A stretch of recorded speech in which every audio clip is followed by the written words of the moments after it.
there, it's Brooke with WTI. I have been looking for some blinds for my son's room since we moved into this house, so it's been about 3 years of using blackout shades in his room, which has just been really frustrating. But since finding these honeycomb shades by Zshine, I have been so happy. These were exactly what I was looking for. I love how adjustable they are.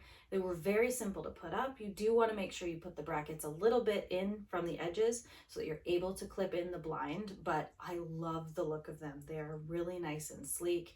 They gave little plastic handles to help put them up and down. I really like that the larger blind has 3 different areas that hold it. And the honeycomb design really helps with making it blackout. The linen look of them is really pretty. I love that. One thing that was really important to me was that these would be blackout for in the day, but still let in a small amount of light. So I love how well these work for that. It has been amazing for my son's naps. I love the look of these blinds, how durable they are, and also the features of being able to pull them down from the top and up from the bottom. They are really awesome. I highly recommend them, and that's my point of view.